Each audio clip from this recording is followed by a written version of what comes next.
So why am I asking you to do this? Because today we have a special guest that's coming. He flew all the way from Prague.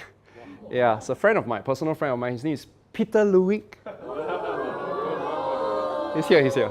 Bring him up. So you guys will have a chance to interview him with your questions, and our timing is impeccable. Can we give a big round of applause for? Woo! Wait. Pause it. You wait at the door again. I must. You go back to the door again. Yeah. Say, guys. So you must have speakers to help you, right? Yeah. Okay, ready? 1, 2, 3. So okay, ladies and gentlemen, Petr Ludwig.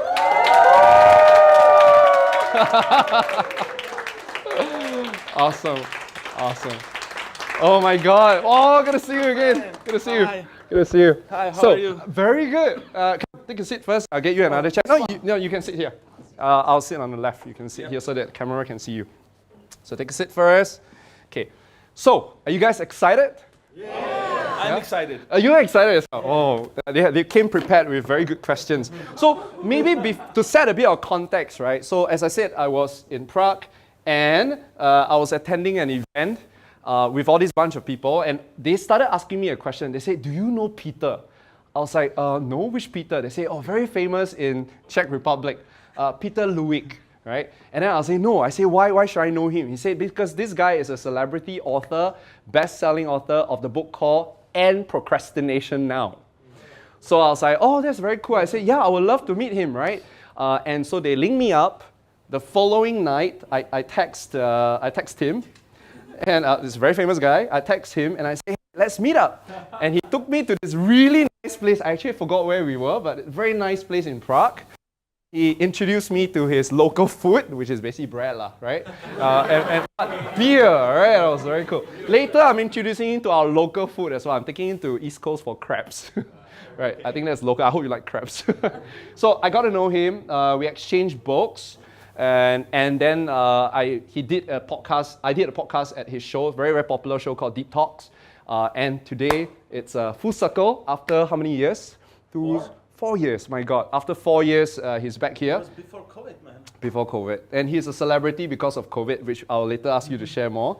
Okay, and so that's him. He is Forbes 30 Most Influential Czech 2020, so that's quite latest. All right.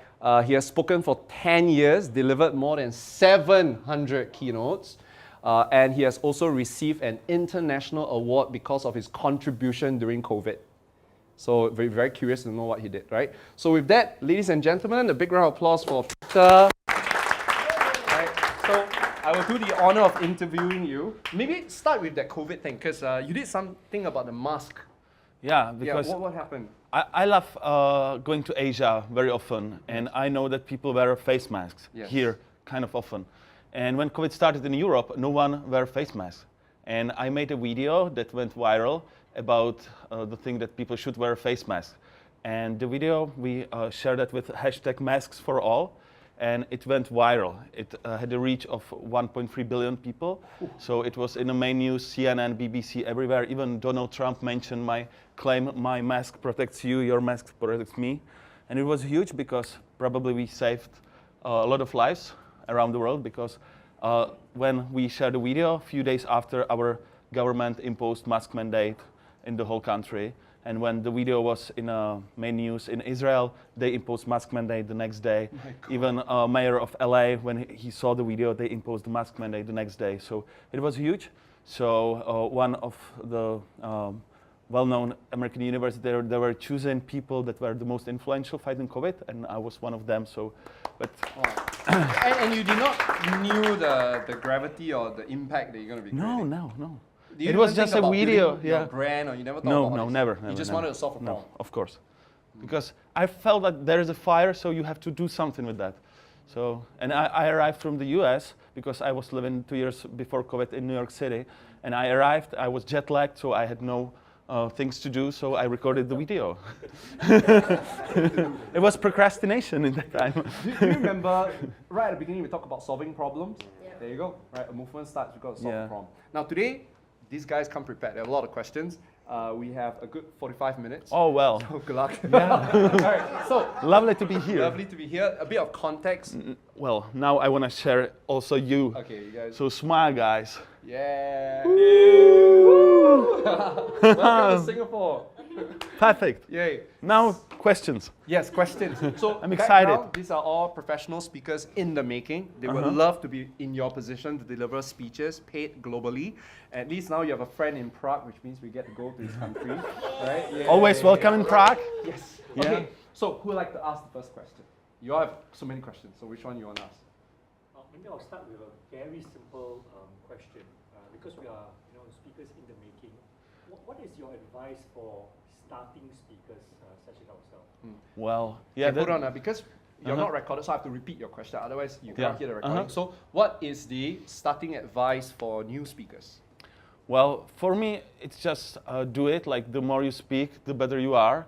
So find any opportunity to speak and just do that and try to improvise, because you are never 100% prepared. So I love to improvise. I love to just be on stage and do something. And even though you do some little mistakes, you learn on the process. So it's the best thing to improve is to do that. Very nice. Was the first few practices that you did, was it free or was it paid? How do you secure your first few speeches? Well, I remember my first speech because it was about procrastination. It was when I was studying my law school, and it was for freshmen. And I had a talk for 60 people, and I fall in love in that. Like I love delivering keynotes because I feel alive the most when I'm on stage. So it was first time laugh, and I fall in love with delivering keynotes, and that was the moment. And since then, as you mentioned, I did a lot of speeches, around 700.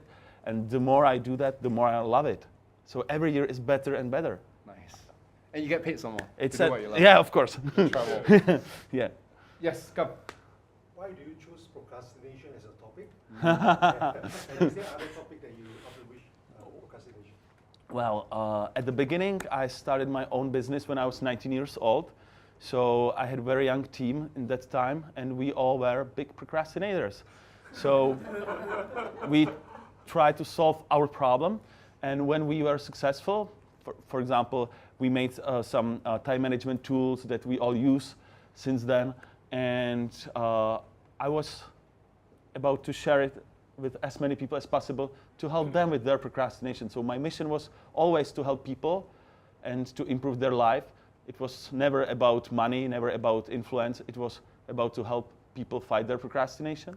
And my second most important topic is purpose at work, because if you have strong sense of purpose, you then have strong motivation, long-term motivation. If you lack purpose, you have a problem, because, for example, when I live in the US, I live 3 blocks from Wall Street, and you have the most successful people there.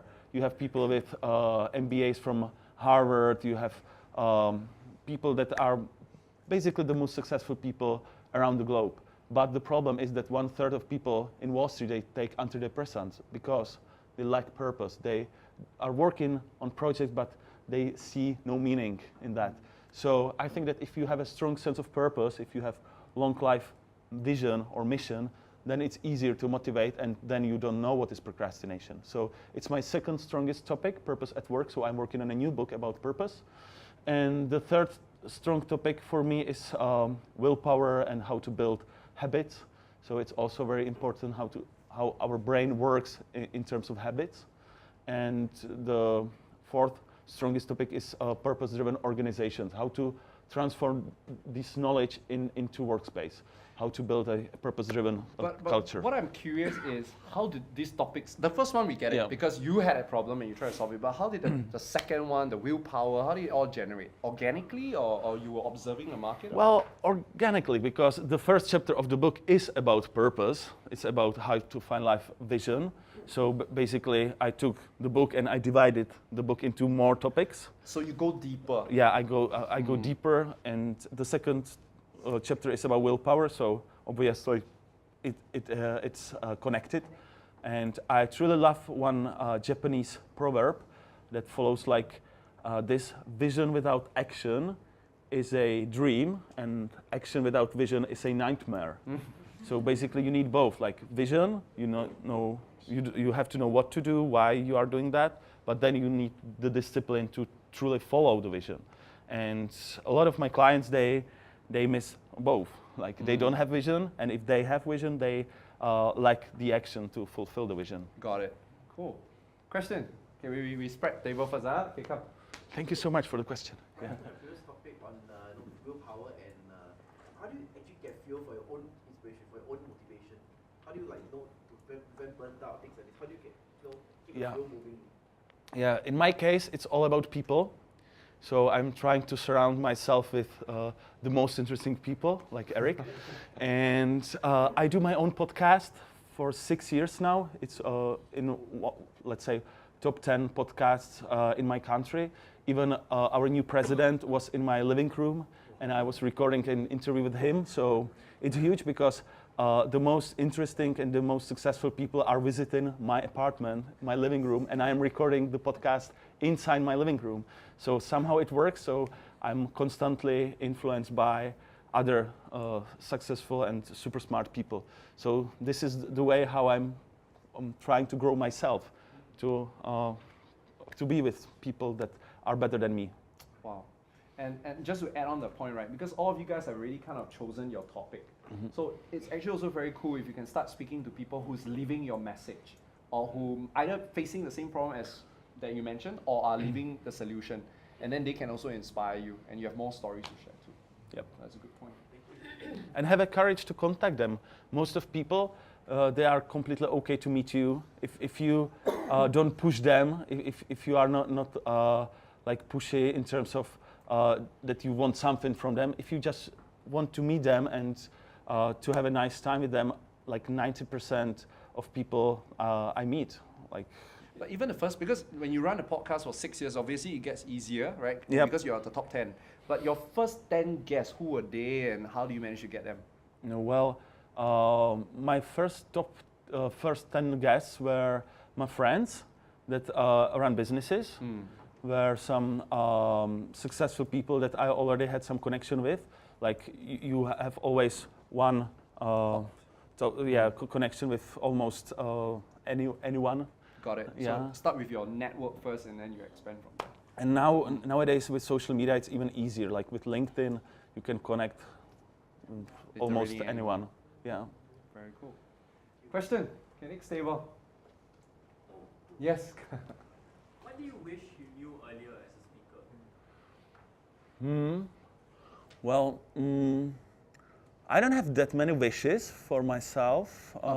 The context is this, that you have, how long have you been doing? 10 years, right? Yeah. So now, knowing what you have known after Yeah. doing this for 10 years, what would you have done differently, or what would you have? I think nothing. I love the process of learning, so I don't want to have shortcuts. Even those failures were important. So I don't feel that failure is something bad. It's part of the journey, and sometimes it's the funniest part of the journey. I remember that I had a talk for 200 people, and the mic didn't work, and the projector didn't work too.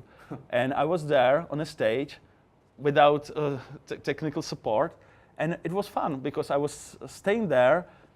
I was just watching, and everyone was laughing, and it was a very strong experience, but I enjoyed that, and now I'm completely fine if some technical problems appear, because what can happen? You can be alone on a stage. What is worse? Nothing. Wow, very nice mindset. Yeah. Yes. Okay, so mine is a bit more about procrastination.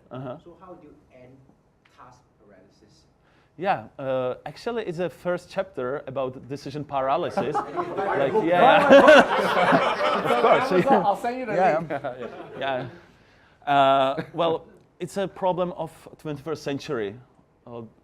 The problem that is called decision paralysis. The more things or tasks you have, the more difficult it is to choose at all. And we experience this paralysis in all aspects of our lives. So me, myself, I love minimalism. So I love the quote, less is more.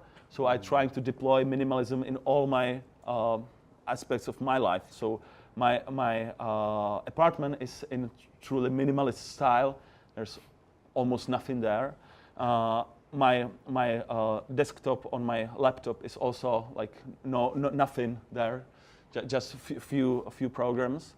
And I'm trying to deploy minimalism even in my company, because I run a company of 30 people, and I have 30 employees last 10 years probably, because I don't want to grow the company in terms of people. I want to grow the company in terms of revenues or in terms of impact, but not in people, because if you have more and more employees, it's a different job. I have friends that now they have 400 employees, and they started to hate the job of being a CEO or founder. So I'm trying to be minimalist, and I'm trying to focus on only what is important and have the courage to say no to other things, because your email is full of priorities of others. For example, my email was overwhelmed by hundreds of emails almost every day, but those emails were not my priorities. They were priorities of others, and if you don't have the courage to say no, then you are basically stuck and overwhelmed by so many tasks that you promised to someone, but you don't want to do that. So have your vision, but then have the courage to say no to other things. Sometimes it means that you say no even to your relatives, even to your friends, but it's okay, because then you live your own life. It's the most important thing, to live your own life. Kelvin, and then we go to you. Yeah. Thank you for that gem on procrastination. If you were in our shoes as a promising, great speaker in the making, what advice would you give us in terms of marketing ourselves as a speaker?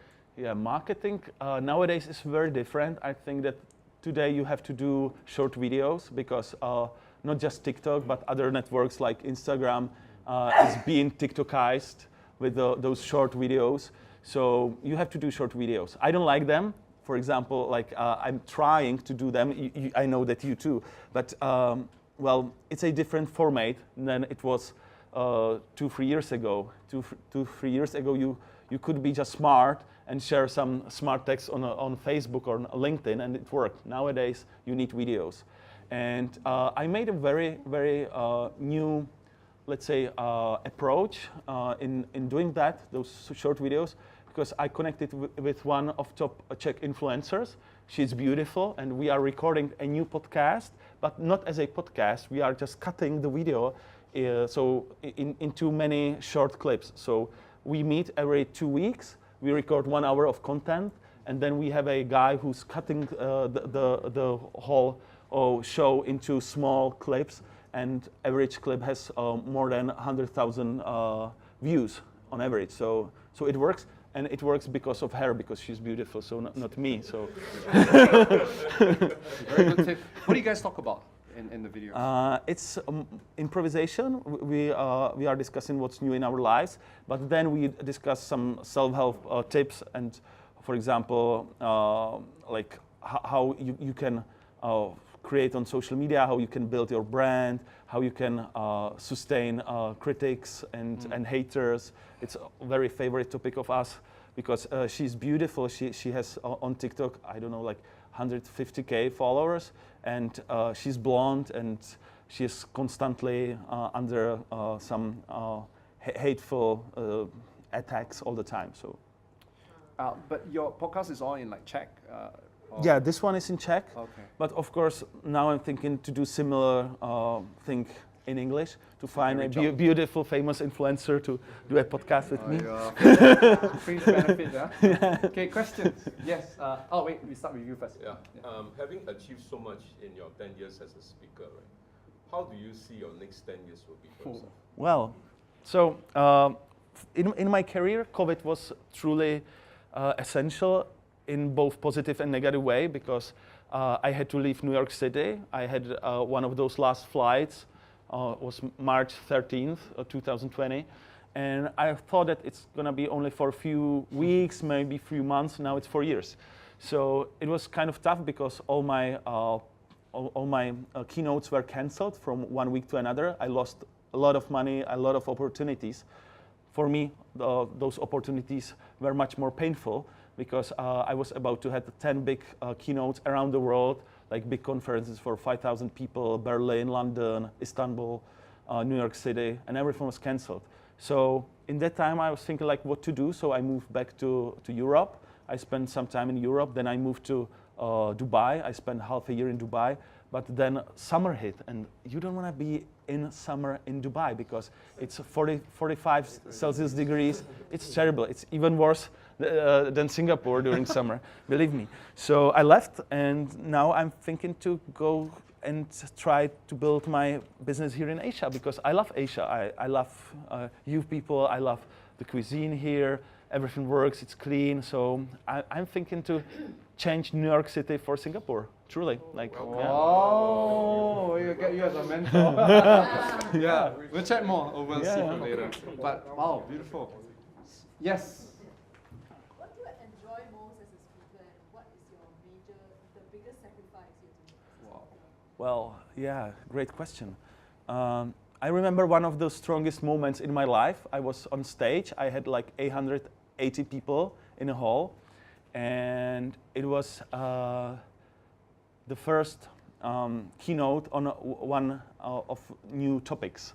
So it was much tougher because I didn't know in advance how it will end.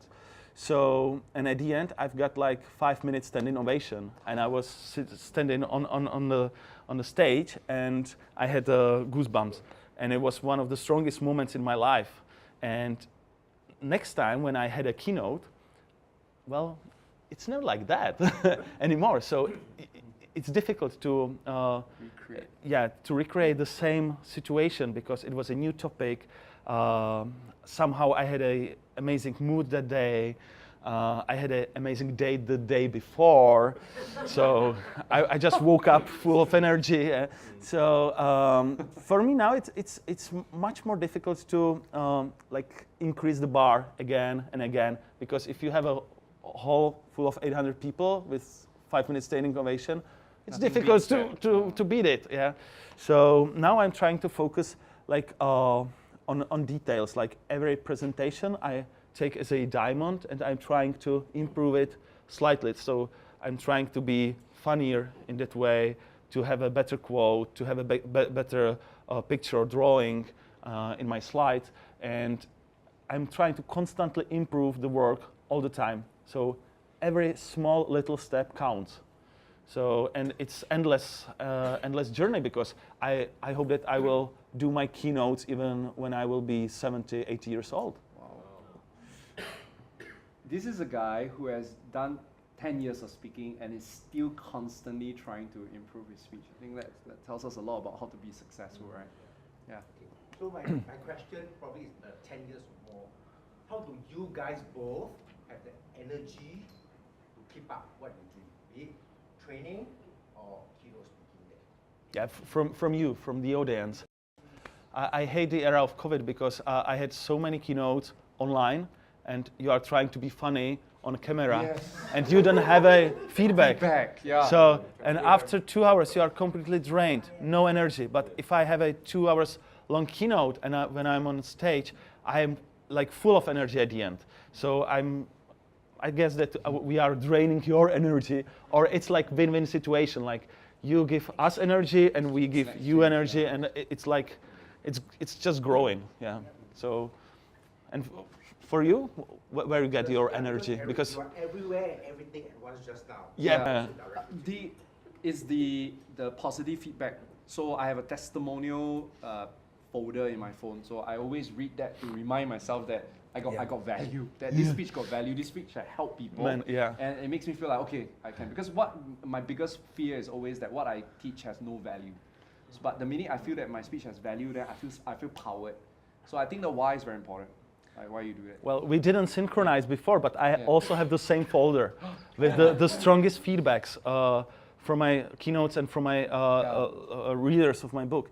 And I have like one particular that is the strongest for me, because it's the guy who was in a child house without parents, and he wrote me a long letter that he was like 16, 17 years old, and he lived with two other guys. And he was reading my book, and those two guys came with some drugs and asked him, "Do you want to take drugs with us?" And he was reading the book, and he said that he chose the book.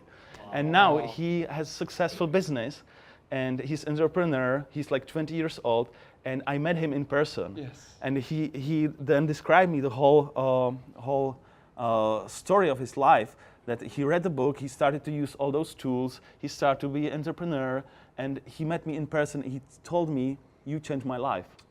And I have his letter, and this is the strongest letter. And So I can die tomorrow. Come on, I can die tomorrow with this kind of influence. Yeah. There you go. Yes, we go with Eric, then we go with.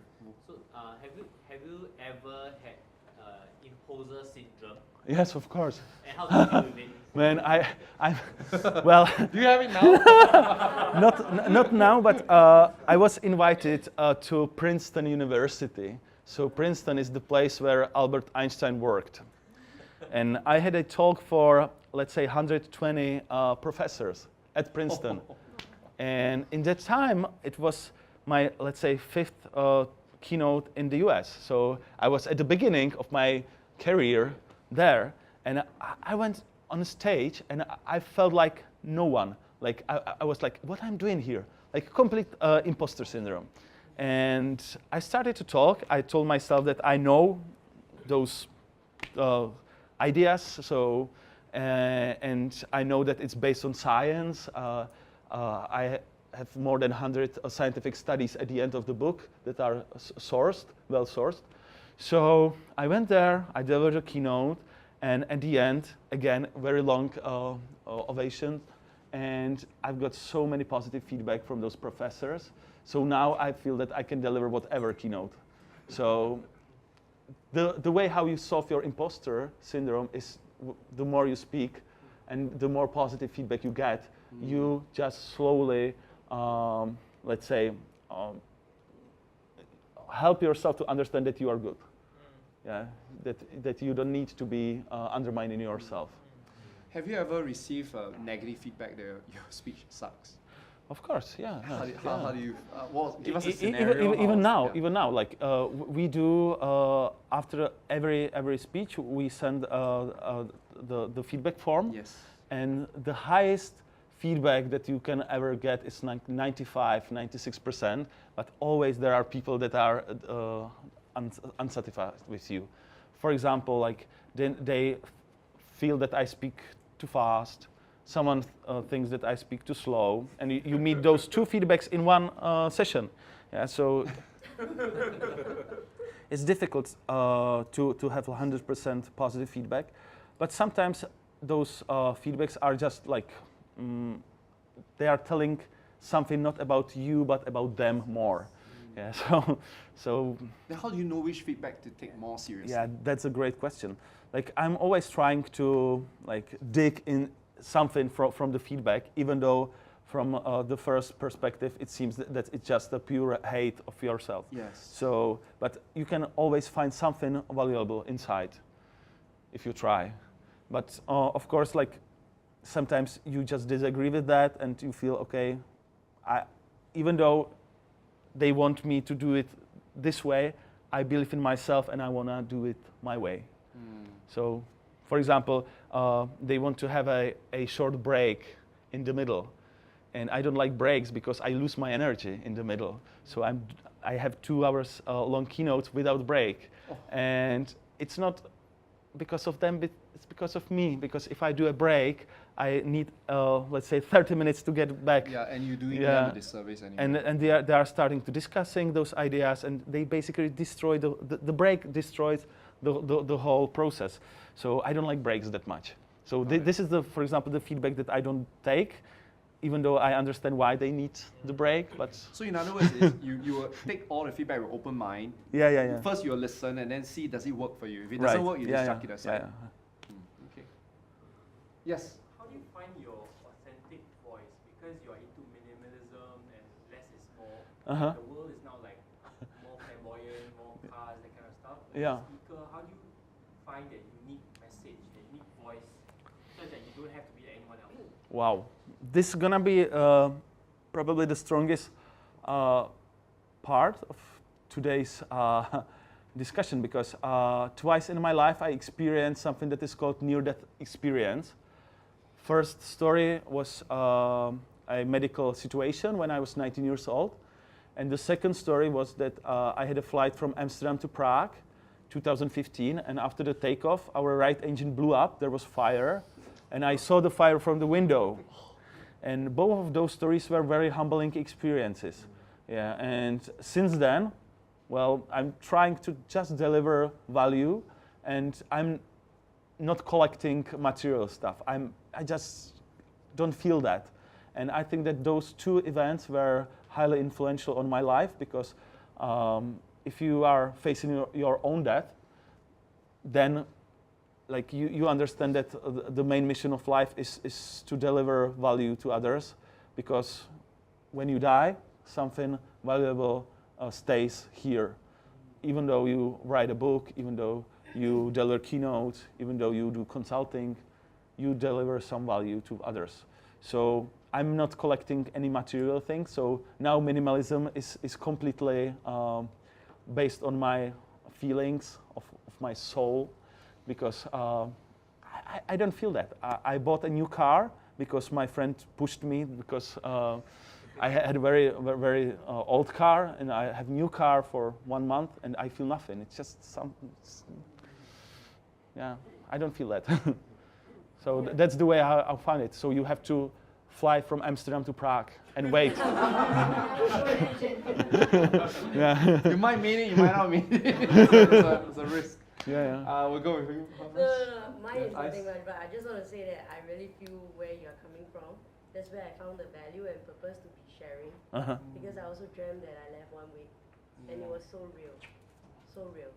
Money, everything is gone. Yeah. But I got no time for family. Right. Yeah. So that's where I told myself to step up. Yeah.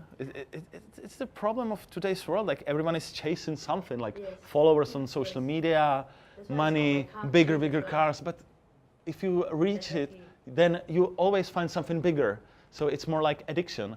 Actually, I have a term, goal junkies, in the book.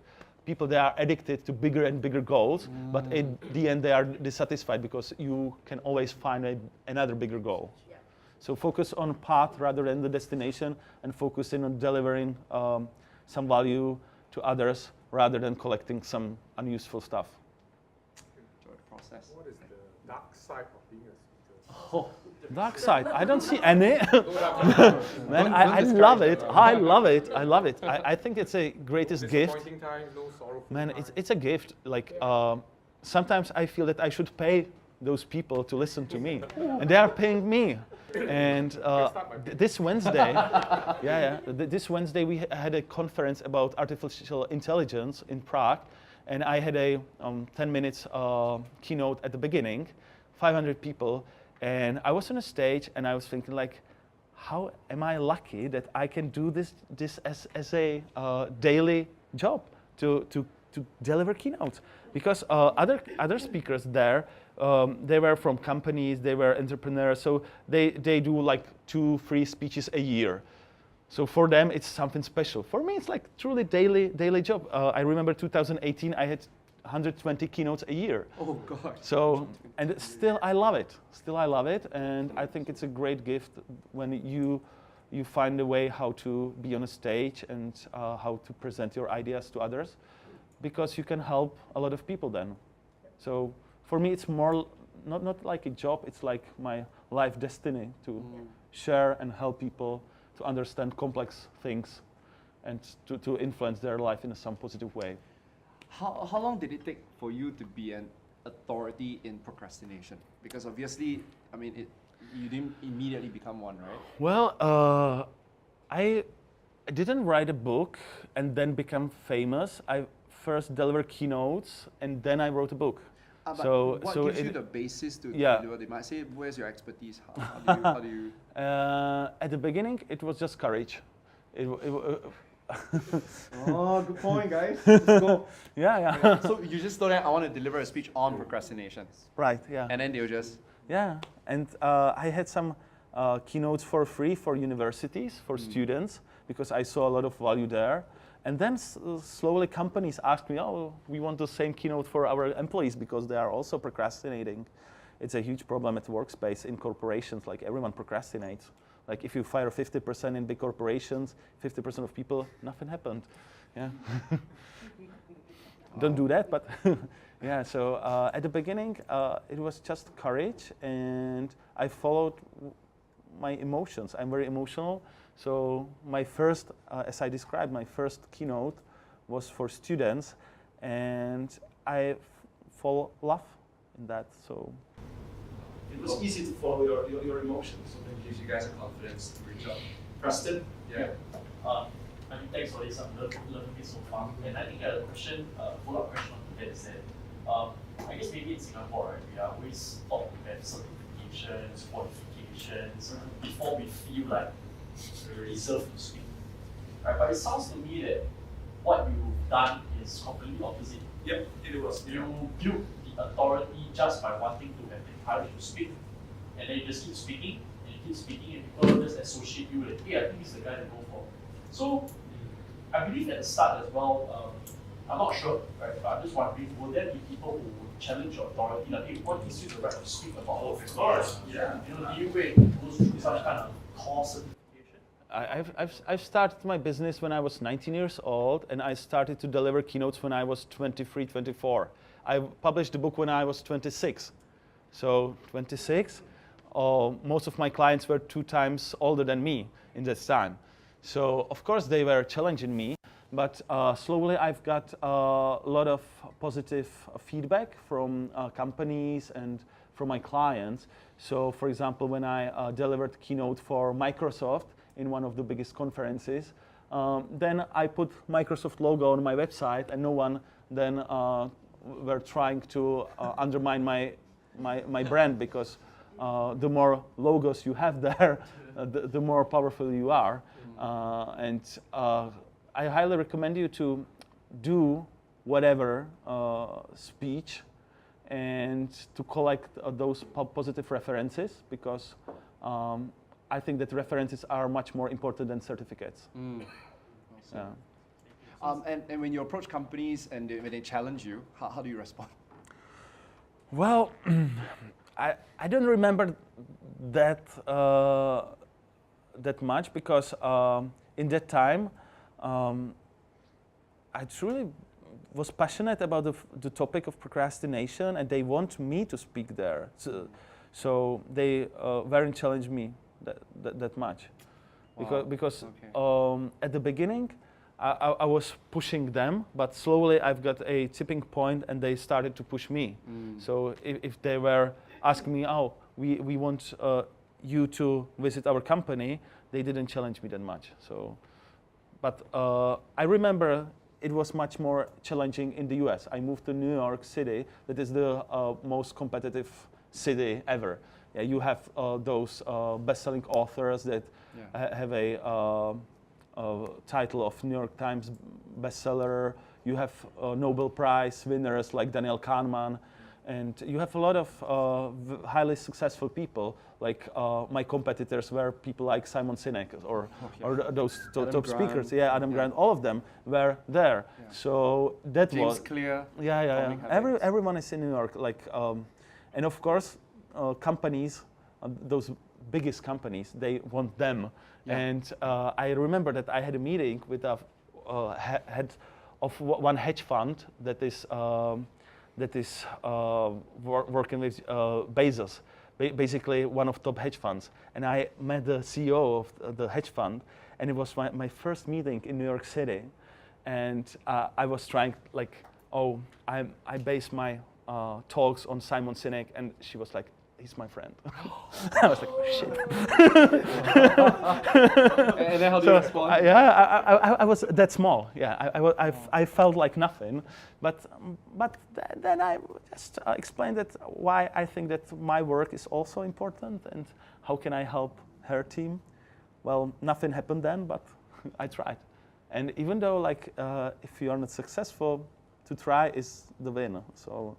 Yeah, but I remember that first meeting, and it was one of the strongest meetings in my whole career, because she was very tough on me. She was trying to, like, ask me very tough questions, and that was my first meeting in the US, and it was the best that I could experience, because since then all meetings were just easy. Yeah. So she set the baseline. Yeah, she set the baseline. Yeah, she was like top U.S. university graduate. She was working with the most successful guys in the world, basically. So I think that's really one thing that we can learn from him, right? Yeah. Which is actually your why. Because if you guys don't have a strong passion for wanting to share, then everybody's no would be the reason why you don't get a gig. Right? Yeah, it's combination of being it's courage, but sometimes craziness. Like just do it and try to improvise and just put yourself in the situation and then see what happens. Yeah. Okay. Wow. Okay. Final 5 minutes. We will take Raymond first again. What's your conversion ratio when you approach from free speaking to eventually to paid speaking? That means when you first engage. All right. Yeah. Yeah. What's your conversion ratio at the start? And then eventually, now what's your highest conversion ratio in paid Yeah. In the US, in New York, it took me like half a year. I did a lot of free public speaking, visiting conferences, and after half a year, it tipped. So half a year. But when I arrived, my book was already out, so I arrived at the JFK, and my book was in all bookstores there. So I started not as a no one, but as a best-selling author, so it was easier. I could not imagine to be there without the book. So the book helped me a lot with the marketing and with the fact that my publisher arranged so many meetings and interviews for myself. So the book helped me a lot. But for example, here the book is out in Singaporean market for 4 years, so it's already there. But I don't know how quick it will be here. We will see. Yeah, maybe few months, maybe a few years. So, yeah. Your question? Personal life, that I'm very sure there's always ups or the downs that you have. How do you actually pick that up? How do you actually have that faith that things will be better? How do you actually tell yourself that there's always the next job? Well, I always had something that is called growth mindset. Like even in bad situations, I always believed in positive future, and somehow I had this since I was a kid, and I think that it was a reason why I started my own business. It was a reason that I had the courage to stand up on a stage for the first time, and I think that was the reason I moved to the US. Now I'm here. So yeah, and it's a new market for you. Yeah, and my whole life is about challenges and about having fun on way, because journey is the destination. So I always love to enjoy the process more than to reach something. So I'm not a goal person. I don't like goals at all. So I don't set any goals. I'm just trying to be in the present moment and enjoy the path, and that's it. And you will learn through the process. So different now when you speak to someone outside of Asia. Right? I recently read a quote, very beautiful quote. It says, "Outcomes are for the ego, yes, and journey is for the soul." Yes, man. Yeah, so beautiful, right? That was a summary of my life. Oh, wow. Yes. Of course, I have an ego. Oh, yeah, everyone has ego, but yeah. Okay, amazing. Final few questions, then we take group photo. Come. Was it the book that caused exponential growth in your Yeah. It was, because now with 24 translations, it's still growing exponentially. So every year we have more translations, more books are sold. So yeah, the book was very important, but it was a huge investment. I spent 2 years of writing, so it was a lot of time. Now I don't recommend you to write a book as a first thing. I highly recommend you to build your presence on social media, do speeches, and then when you are a little bit famous, then write a book. Agree. Because don't start with the book, because you can waste a lot of time and nothing can happen. And in fact, social media can help you reach out to a bigger audience than a publisher. Sure. Yep. Let's think of publisher as like Sony, but a celebrity, we just put our songs on TikTok, I can reach faster. Yep. Which is why next week, that's why the content creation part is going to come in. Yeah, but thanks for bringing that up. Yes? As a famous and senior speaker, experienced speaker, what is the one advice that you can give it to us, and a mistake that you have made And what is the advice that you give Yeah. to us? The Not to be biggest same. mistake, well,